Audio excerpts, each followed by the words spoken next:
күтемін деп едің. Авторы Агнапат Айтуова. Жаңа аэропорттың ұшаққа отыру терминалының кіреберісінде Диана Марғұланды шығарып салды. Жігіт өз ойымен арпалысып тұрғанымен қоймай, көзінің жасын іркіп тұрған сүйіктісін қалай жұбатарын білмей іштей қысылды. Біреуі аяқ астынан шетелге кетіп бара жатқанына, екіншісі бірге барудан бас тартып қалып қойғанына өз-өздерін кінәлағандай, енді осы қоштасқаннан кейін бірін-бірі көрмейтіндей мазасыздануы. Одан да бұрын екеуі де сарғая сағынатындарын сезіп, жандары езіліп тұрды. Соңғы кездесуде кафеде ашуға берілем деп жөндеп сөйлесе алмап еді. Арадағы үнсіздікті Диана бұзды. Жарайды, қоя берші, ел аман, бейбіт заман ғой, 2-3 жыл деген қазір-ақ өтіп кетеді. Негізгісі телефоны мен ноуттың жанында болса, мен қасыңда отырғандай осылай сөйлесе алам. 21 ғасыр ғой, араласып байланысудың амалын табармыз. Мүмкін менің голограммамды жасап қоярсың, кинодағыдай. Сен деген айтишниксің ғой. Сосын қасыңда да отыра алам деп майысып күліп қойды. Жарайды, бұртия бермеш, менің де жүрегім сыздап тұр, бірақ әзірге уақытша екі жақтамыз, бар болғаны сол ғана. Марғұлан Диананы тыңдап тұрып таң қала қарасты. Айтқанынан қайтпайды екен. Шетелге шығуға қорқа ма, әлде маған әлі сенбей ме? Әлде шын беріліп жан тәніме мені сүймейді ме? Оның ішінде біраз сұрақтар қалып қойды. Ал Диана сыр білдірер емес. Марғұлан жүруге оқталғанда, маған басқа ештеңе айтпайсың ба деді. Жігіт үнсіз Диананың көзіне қарап қалыпты. Қыз оның бұл көз қарасын түсіне қойды. Жігіті көп ойланады, көп сөйлемейді, бірақ ойға алған мақсаттарын тез орындап тастағанды ұнатады. Ал жолы болмаған кезде өз әлемінде өзімен арпалысады. Тағы да Диана сөйледі. Мен оқуымды бітірер уақытта бір демалыс алып келерсің, сол кезге дейін сені күтем. Марғұланның бар сөзі өткенде кафеде сөйлескеннен кейін таусылып қалғандай. Тек басын изеп, Диананы құшақтап ернінен сүйді де жылдам жүріп кетті. Мен сені күтемін деп айқай салды Диана артынан. Марғұлан бұл кезде отырғызу терминалының арғы бөлігіне өтіп кетіп еді. Диана қалаға кірем дегенше такси ұстады. Осы аптадағы уақыты тек қобалжумен өтіпті. Марғұланның әрбір сөздерін есіне түсіре бастады. Бері қарай шыға салысымен оны сағынып та үлгергендей, іші удай ашып, тамағына тас тірелгендей көзіне жас келіп тұр. Бірақ жылай алмады. Жолай келе жатып, өткен аптадағы екеуінің кафедегі әңгімелерін есіне алды. Марғұлан кешкі уақытта өздері әрдайым бірге отыратын кафеге алып келді. Дианаға тапсырыс бере берді. Ал мен саған өзімнің жаңалықтарым мен ұсыныстарымды айта берейін. Диана өзінің үйреншікті мохитосын алып, салқындап сусын ішкісі келді. Марғұлан күлді де, жоқ, бүгін өзгеше күн, кәне, мен берейін тапсырысты деп, біршама нәрселерді ыстық тамағын, салат, десерттен беріп тастады. Диана, сенің қазір ғана маған айтам дегендерің қызық боп тұр, тез басташы деді. Марғұлан қалтасынан шағын қобдишаны алды да Дианаға өзінің өміріндегі екінші ұсынысын жасады. Сен менің жанымда сүйгенім болдың, кездесіп, сөйлесіп, бір-бірімізді танып та үлгердік. Мен ата-анама сені сырттай таныстырып қойдым. Менің жан-жарым болуға келісесің бе? Және менімен бірге басқа елге барып өмір сүруге дайынсың ба? Диана атып тұрып, Марғұланның қолынан ұстап сөзін тоқтатып қойды. Марғұлан, тұра тұр, сен ұсыныстарың үсті-үстіне қосылып, менің миым қортпай жатыр. Мен сенімен бірге өмір сүруге дайын болар ем, бірақ шетелге бірге барасың ба дегенің қалай? Марғұлан қайтадан тізбектей жөнелді. Маған бүгін келісім берсең болды. Неке қию күнін белгілеп қойдым. Ата-анаммен таныстырамын. Неке жүзіктерін де алып қойдым. Ұшаққа билет алу ғана қалды. Біздің жолға жиналуымызға 1 ай ғана уақыт бар, Диана. Сенің жауабың? Диана Марғұланды тыңдай отырып, анасы мен жеңшесінің миына құйып түсіндіріп қойған сөздері ойына оралып, тез-тез жылдам кадр сияқты айналып жатты. Олар жігітің ұсыныс жасаса құда түсіп, жол жоралғының бәрін жасап, дұрыстап дүние мүлкіңді беріп, той жасап шығарып саламыз. Қаншама алыс жақынды ағайын туыс бар, бір үйдің бір түйір ғана қызысың, ағаң үйленіп үйлі жайлы, енді саған да дүркіретіп той жасаймыз деп құлағына құйып қойғанда. Оның үстіне шын сүйсе оқу бітіргеніңді күтсін деп тағы да қадап қойған еді. Жоқ деп ышқынып кетті. Даусы қатты шыққанына өзі де қысылып жан-жағына қарады. Менің оқуым бар, мен саған тұрмысқа шығуға дайын емеспін. Диана, менімен бірге жердің түбіне болса да бірге барам дейтін едің ғой деп күмілжіді Марғұлан. Я, рас, Ол кезде сені қатты жақсы көріп айттым, қазір де жақсы көрем. Бірақ сенімен бірге шетелге кетуге дайын емеспін. Бұл оңай емес қой. Диана, мүмкін әке шешеңе ескерткің келетін шығар. Алдынан өтейік, рұқсатын алайық. Қазақи тойды кейін жасай аламыз. Алдымызда ағайда мені жұмысым күтіп тұр. Жаным, мен сенің жауабыңды күтіп тұрмын, деді де қобдишадағы жүзікті Диананың алдына қарай жылжытты. Диана, сен мен үшін бәрін жоспарлап, кесіп пісіп шешіп қойыпсың. Бұлай болмайды. 2 жыл оқуым бар, жұмыстан қалмайым десең, өзің кете бер. Ол жақта ұзақ жүрмейтін шығарсың? Сұрақты суық қойды. Марғұлан үнсіз отырып қалды. Сүйіктісі бетін қайтарады деп ойламапты. Мені негізі Малайзияға жұмысқа шақырып отыр. Келісім шартқа да отырып үлгердім. Айдың басында менің есеп шотыма ақша түсе бастайды. Өзіме де бұл ұсыныс аяқ астынан келді емес пе? Сен сонда шет тілдерін шетелде жұмыс жасау үшін оқып жүрдің ба? О бастағы ойың шетелде жұмыс жасау болды ма? Жоқ, шетелде жұмыс емес. Көп табыс табуды ойлағам. Ғылыми жобаларымның біреуі болмаса біреуіне қызығушылық болып дамытып әкетермін деп ойладым. Жігіт бірақ шетелдерге алдын ала түйіндемелер мен ғылыми жобалардың жетістіктерін, сертификаттарын жібергенін бүгіп қалды. Одан кейін Германиядан хабарласты. Олар менен сұхбат алды. Ал Малайзияға бірден жұмысқа ұсыныс жасады. Маған одан артық не керек? Диана болса, сенің ноуттан, кітаптан, түрлі жобалардан бас алмай жүретініңді білем, бірақ жұмысқа шетелге барамыз дегеніңе әлі таң қалып отырмын. Марғұлан ой түбіне түсіп кеткендей отырып қалды. Алдағы өмірлері туралы көп сөйлеспепті, бірге жоспар құрмапты, армандамапты. Шетелге түйіндеме жіберіп, жауабын асыға күтіп жүргенмен, сөйте тұра, мұны сүйіктісіне де айтпапты. Бірақ Дианасын да бірге алып кеткісі келді. Қарап отырса, ой мен жоспарлардың бәрі шынымен де тек өзінікі ғана екен. Дианасына бұл жерде ренжіп қалуы орынсыз екен. Алдарына келген астың түр-түрі де алынбады, көңіл күйлері де дел сал болып екеуі далаға шықты да, Марғұлан бұрынғыша Диананы шығарып салған еді. Кетерінде тек, жарайды, оқуыңды аяқтап ал, кейінгісін тағы көрерміз деп қоштасып кеткен. Содан кейін Диана бірге бармаймын деген соң, бас аяғы 1 апта 10 күннің ішінде өзі ұшып кете беретінін, ол жаққа ертерек бару керектігін айтып тағы келді. Ал бүгінгі қоштасуы Дианаға ауыр тиді. Ұшақ аспанға көтеріліп, сүйіктісін қалдырып, Марғұлан да алыс сапарына өз арманының қанатында емес, қуана алмай сезімнің шырмауында бара жатты. Марғұлан Малайзияға жетісімен іске кірісіп кетті. Диана екеуі күнде хабарласып, бейне қоңыраулар арқылы сөйлесіп жүрді. Ата-анасымен де үзбей байланыста болды. 1 жылдан аса уақыттың бір күнінде Диананың үйінде ауыр жағдай болды. Олардың өз ауласында Времянка үйлерінде пәтер жалдап отбасылы жастар отыратын. Наурыз мейрамы еді. Олар Диананың үйін қонаққа, дастарханнан дәм татуға шақырды. Ата-анасы ертерек барып кіріп кетеді де, Диана дәлізге енді кіре бергенде үйдің төр жағынан қатты жарылыс болады. Анасы мен пәтер жалдаушы ерлі-зайыпты сол мезетте қайтыс болады. Әкесі ауыр жарақаттан мүгедек болып, Диана болса жарылыстың екпінімен далаға қарай ұшып кетеді. Сол жерде бел омыртқасы зақымданады. Кейіннен аға жеңгелері келіп, сарапшылар шақыртып, өрттің шығу себебін зерттегенде газ трубаларында ақау болып, содан қайғылы жағдай орын алғаны белгілі болыпты. Ең қиыны, бұл жағдайға Диананың өзінің отбасы кінәлі деп танылыпты.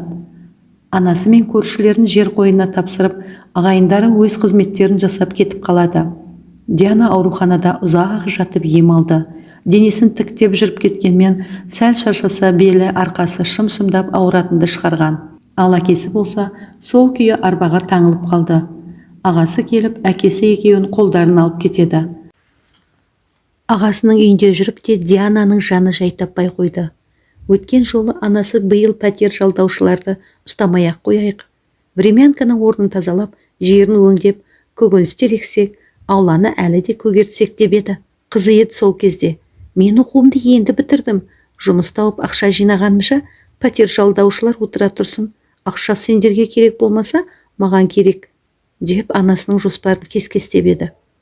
Сол кезде мамамды тыңдағанымда, пәтер жалдаушылар бізді қонаққа шақырмас еді. Мына жерді аршып, газдың да ақауын ертерек байқайтын бедік. Ауыр қайғыдан кейін Сол өкініші қайта-қайта өзегін өртей берді. Бір ауыз сөзім, бір шешім талай адамның өмірін қиып кетті. Менің кінәм, ақшадан өлгендей маған керек деп қоймап едім. Енді есіне түссе, жанын қоярға жер таппайды. 1,5 жылдан бері үзбей хабарласып отыратын Марғұлан да дәл осы уақыттарда хабарсыз қалды. Өткендегі өрттен кейін Диананың телефонын ауыстырған, бірақ Марғұланның нөмірін жатқа білуші еді. Ол жігітке қоңырау шалып еді, телефонды басып тастады. Кешке қарай жұмыстарым көбейіп кетті, жаным, қол тимей жүр, ренжімеші, ірі жобаны маған тапсырған, жауапкершілікпен алып шығуым керек деп жазып жіберіпті. Диана оқыды да сүлесоқ қоя салды. Өзінің басындағы ауыр қайғылары мен Марғұланның басына артық жүк болмайын, ісіне жағаласқандай болармын деп ойлаған. Сәлден кейін Марғұлан, маған сәттілік тілемейсің ба деп жазып жіберген. Диана оны оқып үлгермеді. Өйткені бұл кезде әкесі өзіне қол салып, о дүниеге кетіп қалған еді, және ең бірінші болып мұны осы қызы көзімен көріп, есінен танып қалған еді. Арада тағы күндер өтіп жатты. Таң ата оянып кетсе, ағасы таң намазынан кейін дұға оқып отыр екен. Әумин деп бетін сипады да, өксіп жылап отырғаны байқалды. Диана ағасының жанына барып құшақтай алды. Әке-шешеден айырылды. Оның үстіне бас қосқандарына 4 жылдан асса да аға жеңгесі перзентті бола алмай жүр. Бірақ ем-дом жасап, қаралып, үміттеніп жүрген жайлары бар еді. Осы жағдайлардың бәрі ағасының да шымбайына батып жүрсе керек. Ағасы, адам өмірі осыншама лездің арасында неге өзгеріп кетеді екен? Жан дегенде жалғыз қарындасым. Екеуміз әке-шешеден осылай қапыда айырылып қаламыз деп кім ойлаған деп егіліп отырды. Ағасын әрдайым мықты, қатал сияқты көретін. Қарындасы да іші бауыры езіле жылап қалды. Ол күннен күнге бұйығыланып алды. Оқуын бітіріп, кезінде асыға күткен дипломы да қуаныш сыйламады. Марғұланмен сөйлесуге де құлқы болмады. Ол шет елде ірі жобалар жасайды, жағдайы жақсы. Ал мен кіммін? Бір бейшара жетім болып қалдым. Менімен сөйлескісі де келмейтін шығар. Оның маған қолы тимейді деп, өзін-өзі іштей жеп Марғұланнан ойша алыстай берді. Оның қоңырауларын басып тастап, өзінен алыстатқысы келді. Ол қылығымен өзгерген мінезін өзі де түсінбеді. Ағасы ауруханаға жиі тексертіп, қарындасының денсаулығына алаңдап жүрген. Психиатр, психологтарды аралады. Қазіргі уақытта біраз дәрі-дәрмекті тоқтатып, барынша витаминдер алу керектігін ескерткен. Таңертең емханаға өзі шығып, кезекті ем-домын алуға барған. Қайтып келе жатып, жол жиегіндегі скамейкада отырып, көзі ілініп кетіпті. Қасына 3 жігіт келіп отырып алған. Мұның аяғын сипап, қолы сумаңдап, қасында ыржалақтап біреу отыр. Ұйқыдағы ару, түнімен ұйықтамағансың ба? Қолдарың шұрқ тесік, күніне қанша доза қабылдайсың? Есіңді бір талдырып, бір жинап беруге жағдай жасай алам. Жүресің бе бізбен бірге? Диананың жүрегі су ете қалды. Оның тамырынан біраз системалар құйған. Тамырын таппай әбден 2 білегі де көгерген еді. Мына оңбағандар басқаша жаман ойлап отырғанын қараш деп, орнынан атып тұрған сол еді, басы айналып кетті. Сонда да олардан қашып шыққысы кеп, аяғын асығыс басып еді, екінші біреуі қызды шалып құлатты. Диана қайта тұрып, көшеге қарай жүгірді. Олар қарқылдай күліп, аурума бірдеме ғой, құрысын, кете берсін, бір бәлесі жұғып кетер деп мазақ қылып отырды. Диана жүрегі алқынып, такси тоқтатып отырды да, өкпесі өрекпіп үйіне жеткенін білмей қалды. Кіре берістегі айнаға қарап еді. Шынында түрі адам шошырлық. Біраздан бері дұрыстап айнаға қарамапты. Өңі қызарып, шашы жібекте есіліп, көзі жарық-жұрқ етіп тұратын жанарының ізі де қалмапты. Күнде жылайды, өз-өзінен ашуланады. Кекілі өсіп, 2 самайынан шаштары жалбырап, ыңғайсыз көрініп тұр. Бұрын сән салонына барып, шашын сәндеп, қаттырақ бет-аузына макияж жасатса, анасы марқұм, онсыз да жассың, бетің балғын, бет-аузыңа әр нәрсені жаға берме. Одан да шашыңды күтіп сәндеп ұста, сосын бойың мен арыңды таза ұстап жүрсең, сенен сүйкімді адам жоқ деп сөйлейтін еді ау. Құдайым-ау, не боп кеткенмін? Бағана емханадан шығып, скамейкада отырып қалай ұйықтап қалғанымды да білмеймін. Тапа-тал түсте көшедегі біреулерге мазақ болдым ау. Бұлай жүре берсем ауырып қалғаным бұлай тұрсын. Басқа масқара жағдайларға да ұшырап, ел көзіне қарай алмай қалармын. Осылай өзімен өзі елегізіп отырғанда құрбылары келеміз деп қоңырау шалды. Олар Дианамен бірге оқыған еді. Бұл жаққа ата-анасының жетілігінен кейін келіп тұрғандары. Кештетіп аға жеңгесі құрбылар жүріп дастарханды жайнатып қойды. Сосын үлкендер қыздардың өздерін қалдырып шығып кетті. Диананың көңілі көтеріліп қалғандай болды. Қыздар әрі-бері жұбатып айтып, ойын сергіткісі келді. Сен мынадай жағдайда жүргенде жігітіңмен де сөйлеспей жүрсің. Егер бар ғой, ол сені ұмытып кеткен болса, сен кімнен кемсің? Өзің басқа жігіт тауып ал. Бұрын жайнап жарқырап жүретінен, өз айнаға соңғы рет қашан қарадың? Түріңді қараш, жүнжіп арықтап, түсің бозарып кеткен. Екінші құрбысы сайрап отырған қызды түртіп қалды. Ол әңгімені жұқалап айтушы еді. Тағы сол сыпайылығымен: Диана, түсінем, әке-шешеден айырылып қалдың, қайғың үлкен.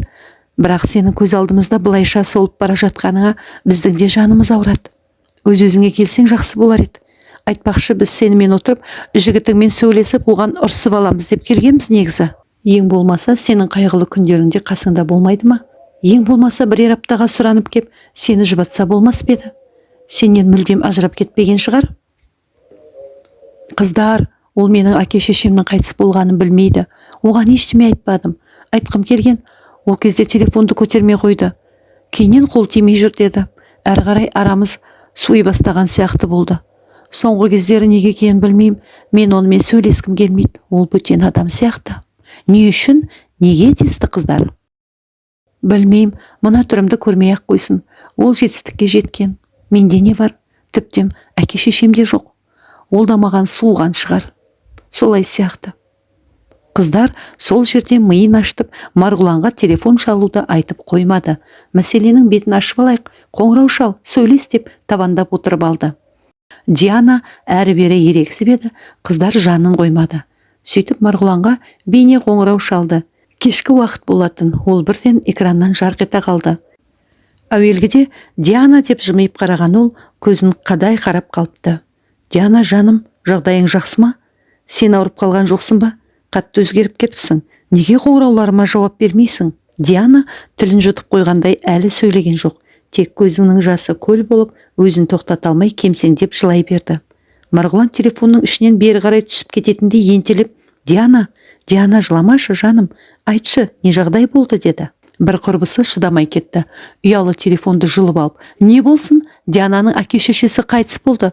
Өзі де бір ажалдан қалып, ауруханада жатып, ұзақ емделіп шықты. Ал қазір депрессияға түсіп қалған. Сен жанында болса, мұндай күйге түспес еді. Жүре бересің бе сол Малайзияңда? Қашан қайтасың деп бастырмалата түсті. Жігіт абыржыған күйі телефонды Дианаға қайтып берші деді.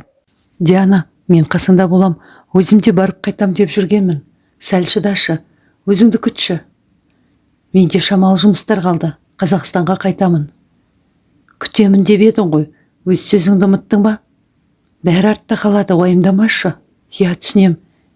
2 жылдан асып кетті.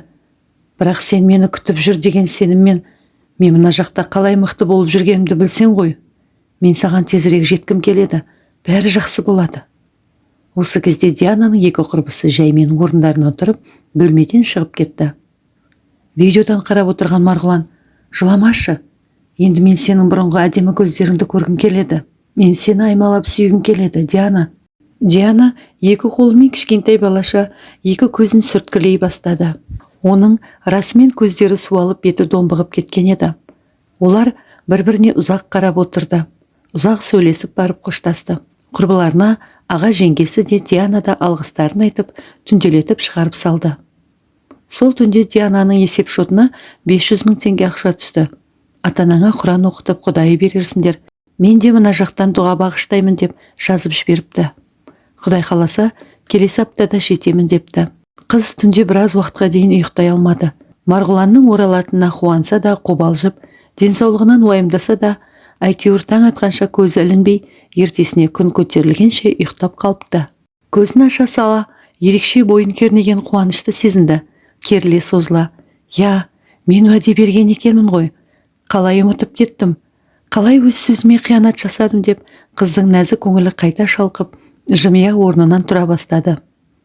Енді ол өз-өзіне қарайтын, өмірге құлшыныс артқан адамға айналды. Арада күн, айлар өтті. Марғұлан да келіп, өмірдің сынағына бір күйіп, бір шыдап, қайтадан гүлдей жайнаған Дианасымен бас қосып, шаңырақ көтерді. Бұлардың отбасының қара жолағы енді өтіп болғандай. Ағасы мен жеңгесі де ұзақ күткен қуаныштарына жетті. Олар ұлды болды. Әулеттің қайта өсіп өнуі жалғасып, Марғұлан мен Диана да өз отбасыларында бақытты да берекелі өмір кешіп жатты. Өмірдің мәні қайғыны босатып, қиындықты шешіп, махаббатқа сенім, болашағына қарай нық қадам баса білу екенін түсінгеннің өзі қандай бақыт еді. Әрқайсымыз өзімізге және өзгелерге берген уәдемізді ұмытпайық. Соңы, сіздерге аудио әңгіме ұнаған болса, лайк басып, каналға тіркеле өтіңіздер.